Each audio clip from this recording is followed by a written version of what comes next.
Surat city પોલીસની special operations group SOG દ્વારા Jahangirpura police સ્ટેશનમાં નોંધાયેલા એક મોટા નાર્કોટિક્સ કેસના ફરાર આરોપીને મુંબઈથી ઝડપી પાડવામાં આવ્યો છે।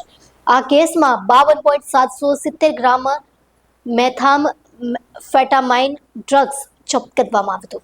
સુરત પોલીસ કમિશનર શરૂપમસિંહ ગેહલોતના માર્ગદર્શનમાં એસઓજીના પોલીસ ઇન્સ્પેક્ટર એપી ચૌધરીએ ડ્રગ્સની ચોરી છુપી વેચાણની પ્રવૃત્તિને નેસ્ત નાબૂદ કરવા અલગ અલગ ટીમો બનાવી હતી। આ ટીમોનું ધ્યાન નાર્કોટિક્સની હેરફેર કરનારા અને કેસોમાં ફરાર ચાલતા આરોપીઓને ઝડપી પાડવા પર કેન્દ્રિત હતી। આ કાર્યવાહી દરમિયાન હેડ કોન્સ્ટેબલ રામજીભાઈ મોહનભાઈ અને હેડ કોન્સ્ટેબલ લાલાભાઈ પોપાભાઈને એક ગુપ્ત માહિતી મળી હતી કે જહાંગીરપુરા પોલીસ સ્ટેશનમાં નોંધાયેલા ડ્રગ્સ કેસનો મુખ્ય આરોપી મુંબઈમાં છુપાયેલો છે। આ માહિતીના આધારે એસઓજીની એક ટીમને તરત જ મુંબઈ મોકલવામાં આવી। ટીમે મુંબઈના MA રોડ પરથી આરોપી નવાબ ઉર્ફે મહારાજ ઇશાક અલી સૈયદની ધરપકડ કરી હતી। ધરપકડ દરમિયાન થયેલી પૂછપરછમાં આરોપીએ એ હકીકત કબૂલી હતી કે ગત 6 ફેબ્રુઆરી 2025ના રોજ એસઓજી દ્વારા પકડાયેલા આરોપી ભરતભાઈ પટેલ પાસેથી જપ્ત કરવામાં આવેલ 52.770 ગ્રામ એમડી ડ્રગ્સનો જથ્થો તેની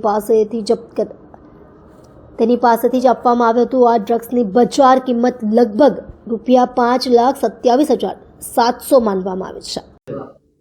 આજથી 9 મહિના પહેલા જહાંગીરપુરા પોલીસ સ્ટેશનમાં એસઓજીએ એક રેડ કરેલી અને 52 ગ્રામ એમડી પકડેલું। એની અંદર આરોપી ભરત પટેલ જે છે એને જથ્થા સાથે પકડી પાડેલો અને એની અંદર એક નામ ખોલ્યું હતું મહારાજ કે જે મુંબઈથી લાવીને આ ભરત પટેલને માલ આપેલો અને એની સતત એસઓજી તપાસમાં નામ ખુલેલું અને એની તપાસમાં હતી। એ દરમિયાનમાં જાણવા મળ્યું હતું કે આ વ્યક્તિ એનું નામ ખુલ્યું, ત્યારબાદ એ સાઉદી અરેબિયા ભાગી ગયો હતો અને ત્યારબાદ મુંબઈ ખાતે એનું લોકેશન મળતા અમારી ટીમ ત્યાં ગઈ અને એને પકડ્યો।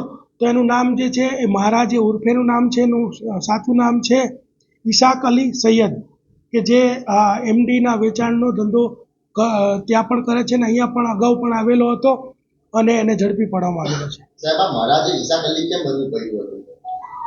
એમડીનો અને ડ્રગ્સ વેચવા માટે એને ઇશાક અલી એ મહારાજનું નામ ધારણ કર્યું એવું લાગી રહ્યું છે।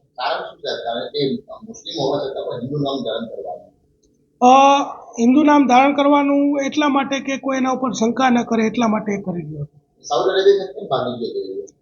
જ્યારે અહીંયા એસઓજી રેડ કરી અને એનું નામ ખુલી ગયું ત્યારબાદ એ સાઉદી અરેબિયા ભાગી ગયો હતો, પરંતુ જેવો એ મુંબઈ આવીને રહેવા લાગ્યો ત્યારબાદ એસઓજીની ટીમને માહિતી મળી તો ત્યાં જઈને તાત્કાલિક એને દબોચી લીધો।